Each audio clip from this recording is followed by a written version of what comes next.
kronologi guru di Jepara ditembak motor dibakar, emosinya meluap lihat cara menatap korban.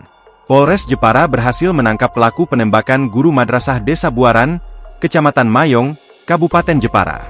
Kapolres Jepara, AKBP Wahyu Nugroho mengatakan bahwa pihaknya sudah mengamankan pelaku.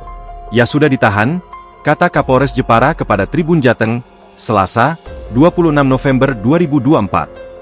Guru madrasah di Kabupaten Jepara, Jawa Tengah, menceritakan peristiwa dirinya ditembak airsoft gun, Senin, 25 November 2024, sekitar pukul 10.30 waktu Indonesia Barat. Pelaku penembak Eko diketahui merupakan tetangga desanya, di mana Eko merupakan warga Desa Buaran RT 11 RW 4, Kecamatan Mayong, Kabupaten Jepara. Eko menjelaskan, peristiwa penembakan saat dirinya hendak ingin menjemput anaknya menggunakan motor.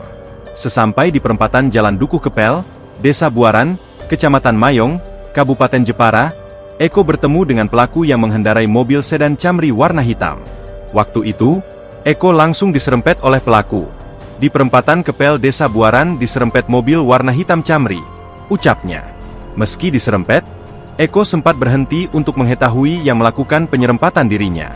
Pelaku pun sempat turun dari mobilnya, dan memarahi Eko. Ketika mengetahui pelaku, Eko pun memilih untuk melanjutkan perjalanannya. Namun pelaku tetap mencoba mengejar Eko, dan melakukan penyerempetan kembali. Saat diserempet kedua kalinya, Eko sampai terjatuh dari kendaraannya. Ketika itu pun pelaku melakukan penembakan kepada Eko di bagian perutnya. "Lalu saya melanjutkan menjemput sekolah dikejar, diserempet terus dimaki-maki terus ditembak 2 kali di perut saya. Pistol sempat diarahkan mata tapi saya menghindar," ujarnya. Seusai ditembak oleh pelaku langsung pulang ke diamannya.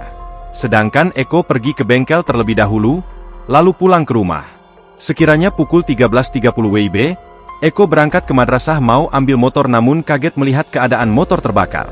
Mendapatkan aksi itu, Eko pun bergegas ke Rumah Sakit PKU Muhammadiyah untuk melakukan visum. Setelah itu, Eko melaporkan kejadian tersebut ke Polsek Mayong, Kabupaten Jepara. Atas kejadian itu, Eko merasa tidak memiliki masalahan dengan pelaku. "Sebelumnya tidak ada kejadian apa-apa, saya merasa tidak ada masalahan dengan pelaku," ungkapnya.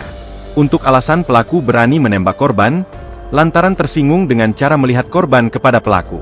Motif pelaku merasa tersinggung, dan merasa tidak senang dengan cara melihat korban seakan menantang tersangka, ujarnya.